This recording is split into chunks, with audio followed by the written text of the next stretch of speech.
What's up, YouTube? It's JSBN St. Patrick, and we got chapter 1180 of One Piece, and this is just some manga review. I'm gonna just say, I think we're on episode 13. If not, this is episode 13, but I'm pretty sure it is now. This was a very, good chapter. Imu, whatever he showed while he's been the king for the past 800 years, and he came to Elbaf, started whooping ass, started chopping up limbs, all of that.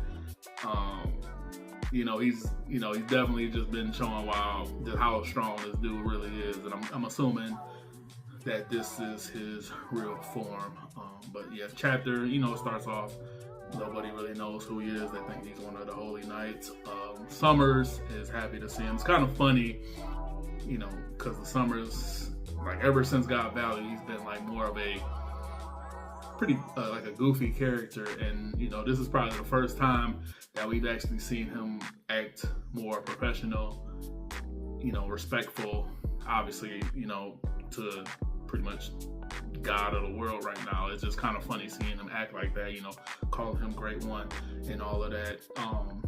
Imu, right now, he's trying to find whoever the king of Elbaf is, and we know there isn't one. That just kind of shows how out of touch he's been since, being at the Holy Land. He's not getting no answers, and it's kind of just, it's interesting seeing how he's treating everybody. He's pretty much acting nonchalant. He's treating everybody, like ant. Gerd's fingers are just getting cut off. Hadrud, and he gonna do what he gonna do, which is take a L, so I'm not surprised. Zoro and Sanji, they both, tried going up against him this chapter, and I'm happy that I like Zoro and I like Sanji, but I'm happy that they pretty much got their ass pretty much tossed aside this chapter, because this is the end. This is our end game boss potentially. I don't need any Zoro first mate, second mate, the wings of the Pirate King even putting up a chance against this guy. And from what Gavin said, he's never felt this haki before, so it could be that the haki that the true form of him has is different than the one he felt on God Valley when he was taking over Saturn's body. So, this is the real deal that we're getting. So I'm glad that Zoro and Sanji was pretty much insignificant to them. And then we learn about the omen. Seems like there's a good omen and a bad omen.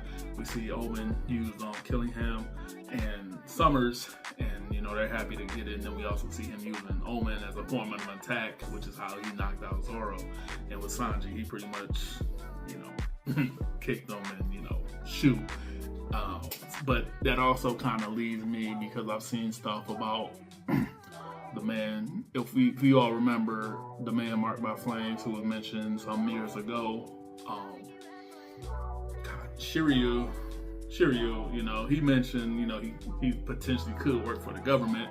And with what we learn of this omen, that you pretty much have your body marked by flames, it kind of adds up that, maybe this dude marked by flames, he does work for the government, and maybe he has something going on with Imu, but that'll be something we know in the future. So after, pretty much Imu, he's talking to Loki, and, he's trying to find out who killed his, faithful servant Harold, which, we know it wasn't really necessarily, it didn't really go down like that. And Loki knows this. And in the last page, it's, if you held the panel up, you can't really even tell who the bad guy is. That's how pissed Loki is about this. So, next chapter we're gonna see probably Loki, Luffy, and Imu all get down. I do think, because when we first seen Imu, when he came to Elbaf, he was bleeding from his mouth, and he also told Summers that there's not much time to waste.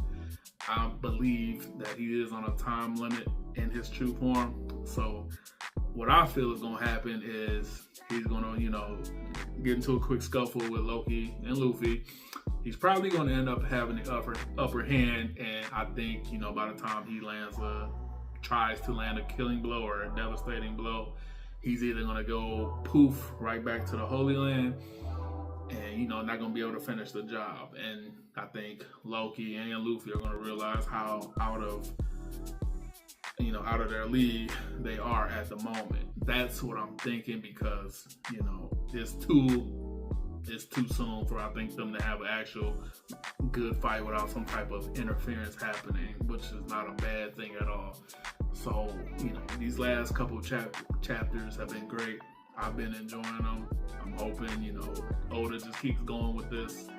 You know, it's like I've said before, it's kind of just crazy seeing how much of the end game we are in right now. I'm looking forward to next week.